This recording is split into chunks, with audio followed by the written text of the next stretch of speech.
Top of the morning to ya. Welcome to My Steel Can. I'm Dan. So, as the stomach churns and the drama continues, I'm back up on the hill, eating a healthier breakfast.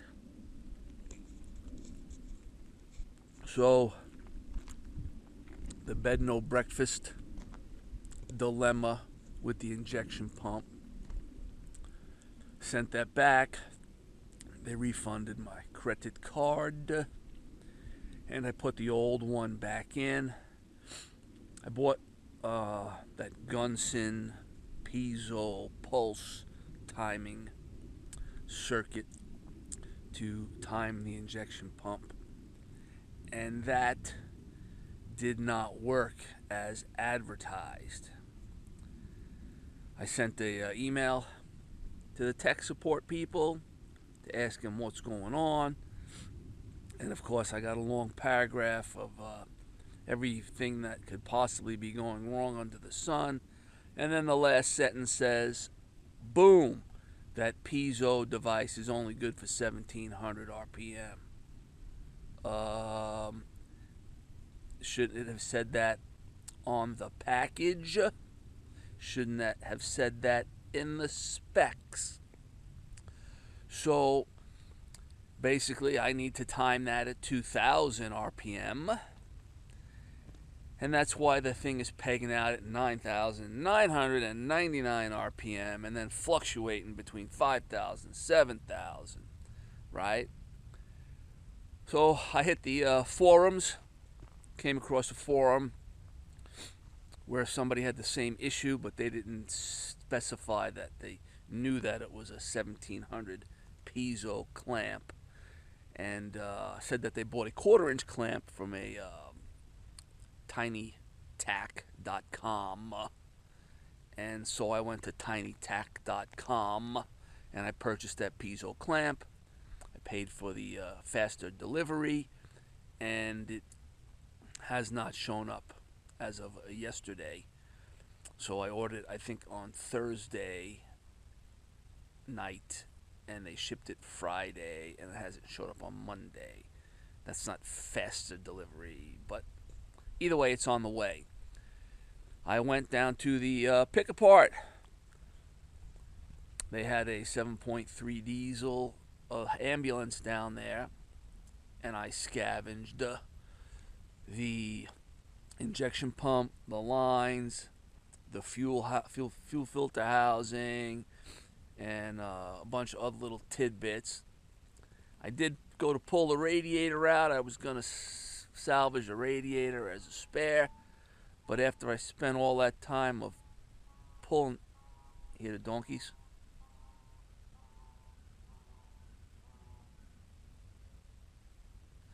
After I spent all the time of pulling it out, when I turned it over and put it on the cart, somebody did a really hellacious solder job on it, and I think they pressurized it when it was still hot, the tank, and the tank is bubbled and buckled, and it's got an arc in it, and I'm like, yeah, what a waste. So I left it. No need to be dragging that around with me. Got that done. Came back up here to, what did I come up here for? I don't know, I came up here for a reason. I don't know. I came up here for a reason. I can't remember why I came up here, but I came up here. Anyway, did what I had to do, and on Friday, and I drove back to my folks' house. So Friday night, I went to the repurposed website. Oh, I know what I had to do. I had to pick up the bent grating. That's what I did, right? So the grating that was in the middle there that was bent, I came up here, I picked that up, and then I purchased the 21,000 pounds of 5.5-inch pipe at a small sum of $10,451. The only problem now is figuring out how to transport all that. But because I can only carry about 8 pipe on the trailer. So Friday drove down to my folks' place, spent the weekend at my folks' place, did a little trap shooting. I reloaded a bunch of shells. I got some free time to reload a bunch of shells, so I'm set up for the summer. And Monday morning, I drove over to the diesel injection place, and I brought my pump in, and I told them, here, I got a cord, make it new. Well, it's not that simple. I don't know why it's not that simple. Anyway, so he goes and looks up the part number of the pump that I have. I gotta change hands here. And then the part number that's in the truck. And he's like, well, the head and rotor don't match. They're 2 different heads and rotors of what you got and on the pump that you're giving me. Well, it's the same part number of the pump that Rock Auto sold me. How could that be? So the guy starts, well, and look, the screw's missing on the top of this, and somebody was in here, and blah, blah, blah. Look, how much is it going to cost to make it new? You told me $1,700, but now you're telling me this thing's not right. What can we do to make it new? Anyway, so we started chatting, and he had a dash or 8421, and he said the 8421 that he had on the shelf had the same rotor and head as my 48. Dude, I'm dyslexic. 4821 on the shelf that he had matched the 4817 that I had, and that he could probably rebuild the 21, but he doesn't know what's entailed in the 21 because it's been laying on the shelf for years. Okay, no problem, get it done. I want to change the injection pump on the truck. End of story, right? Good enough. Okay, fine. So left him my name and number. He's going to look into his pump, see what it takes to rebuild it, how much it's going to cost. All right, okay, boom, done deal. I jump in the truck and I drive over to Fort Mojave to the repurposed place and pick up the 6 pipe and my new grating. Uneventful drive back. I stop at Searchlight for a burger at McDonald's. $13.53 for a cheeseburger meal. That is just hard money.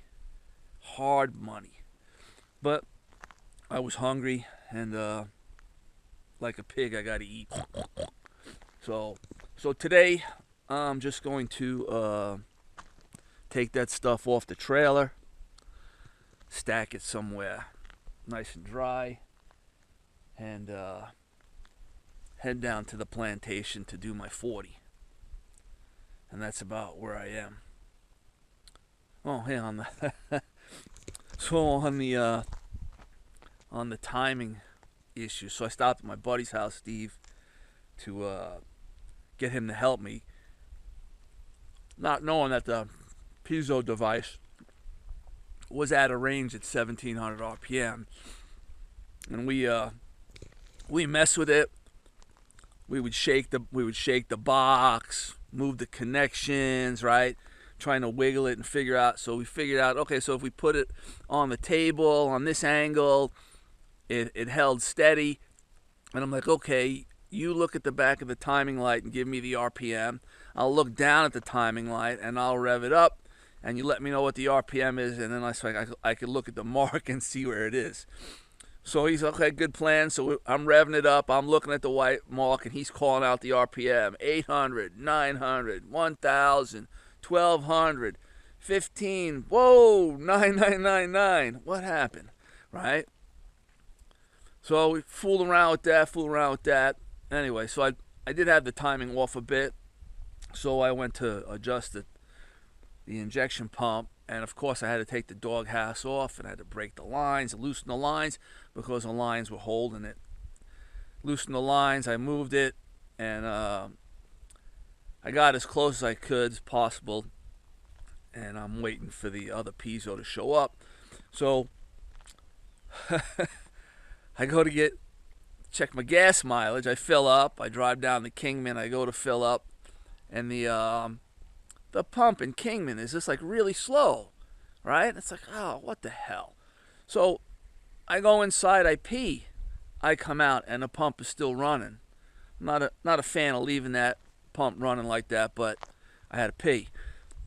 So I'm like, well, let me go inside. I'll get a bag of chips and a soda while I'm waiting. It's still running really slow, right? So I come out. I get the bag of chips and soda, and I'm at like 15 gallons. And I'm like, well, it can't be 15 gallons. That's too much, right?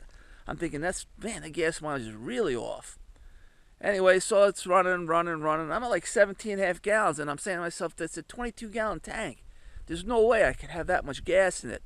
And as I turn around, the guy on the other side pumps, yo, dude, you're starting to spill. The pump never shut off. It was running so slow, it didn't cause enough pressure for it to kick off. So I lost like about a quart of diesel on the floor, right? So it's I went 245 miles at 17 gallons. Came out like 13 miles to the gallon. It's like, damn, that hurts. But anyway, that's enough. All right, I'll see you guys in a few. Later. All right, so I got the pipe unloaded, and I got the grate in the shed, and was looking at the tires on the trailer, and I'm like, oh, I should rotate the spare into the mix. I'll get a little more wear and mileage out of the tires. And then I'm like, oh, I wonder if the spare is the same rating as the other two tires. And so I go to look, and look at this whole surface area of the tire, and guess where the strap is? Right on the rating. And I'm like, well, I'm not disconnecting that strap just to look at it. I'll figure that out later. But that's the way it is, every little thing that creates a minor inconvenience. It's just mind-boggling, the time that it takes away from what you want to do. So the sun's over the hill now, warmed up a little bit. It was about 45 this morning. I was kind of shivering a little bit. I had to put on a sweatshirt, and I'm going to take a little walkabout on the property here, just to burn off a little frustration maybe, and enjoy some of the scenery and the foliage starting to turn a little green from all the rain that we had in the past month or so, which is nice. I noticed that the donkeys are back. If you heard them this morning, I don't know what happened to the last few months when they weren't here, but then I have an idea of what happened.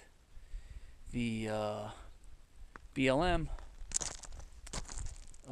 came in here in November, and they scooped up 100 donkeys and 25 horses, and they moved them out, put them up for adoption. So that's why the last few months I haven't seen that many donkeys around or horses. So now I know. I thought it was the coyotes that week that the coyotes came through here. I thought the coyotes chased them out, but that was part probably of the situation. But the fact that the BLM came in here and took out 100, that makes a big difference. So, but yep.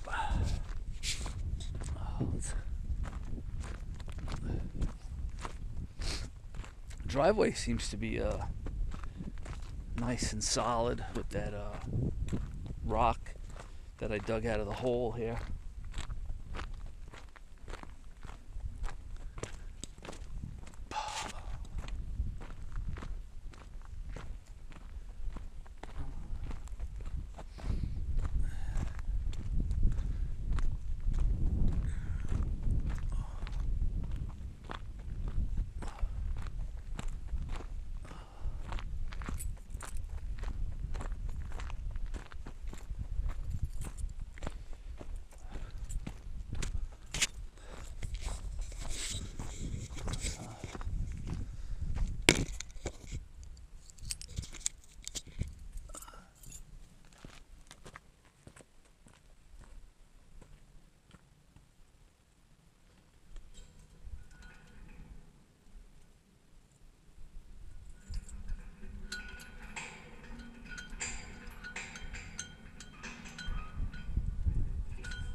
This is hard.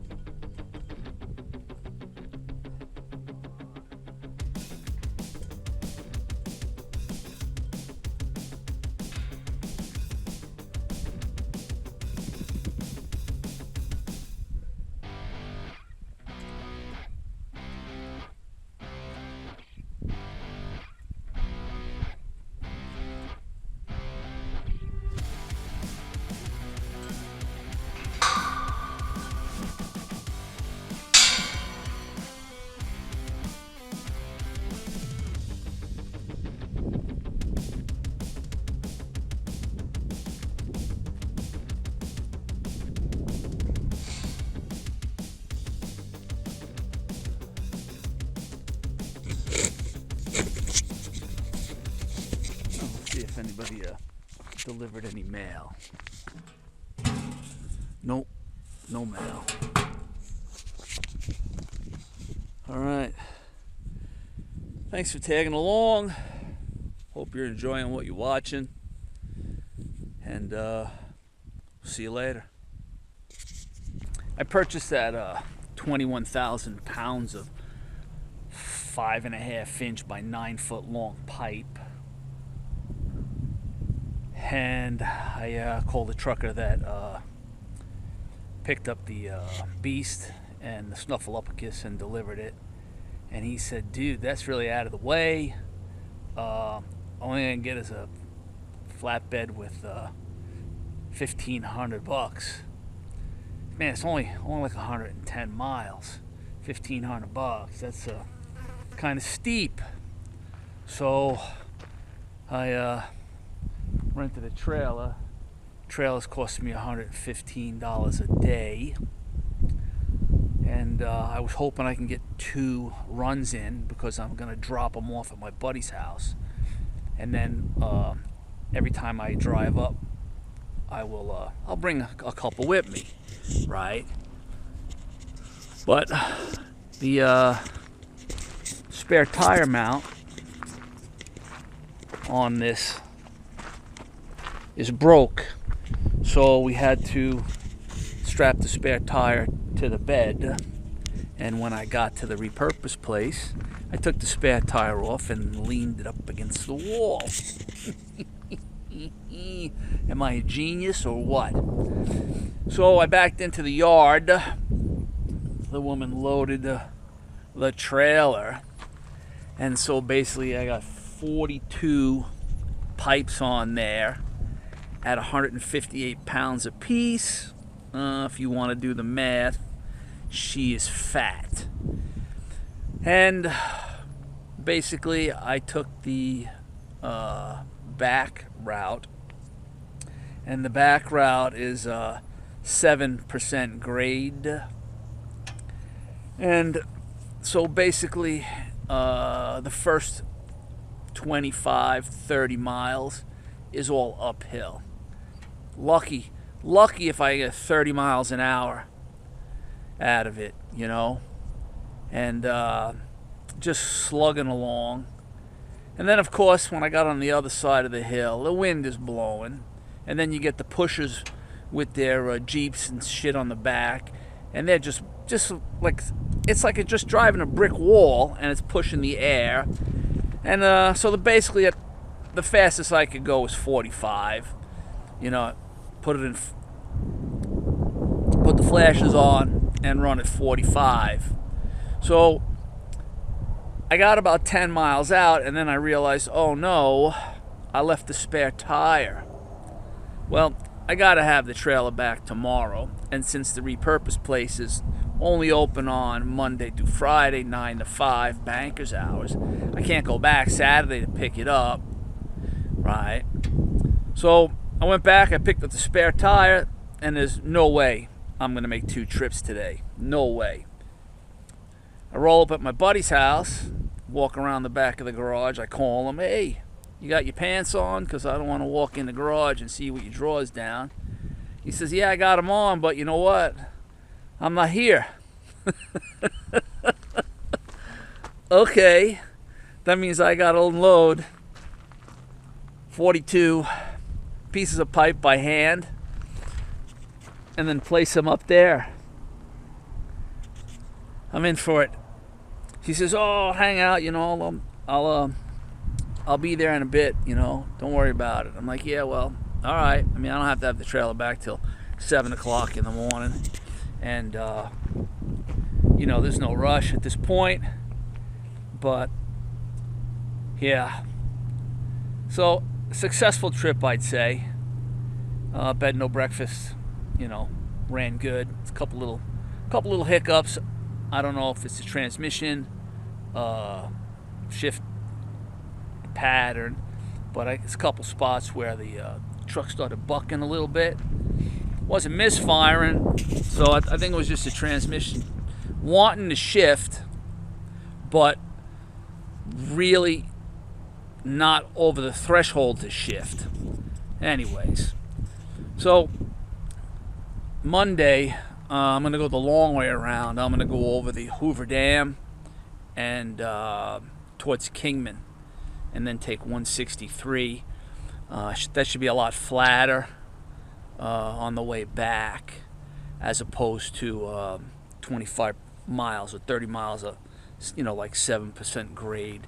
That's just brutal. But anyway, today went smoothly, and hopefully I'll unload this here without any issue. And Monday I'll go back. All right. So I smelt the little burning rubber, and that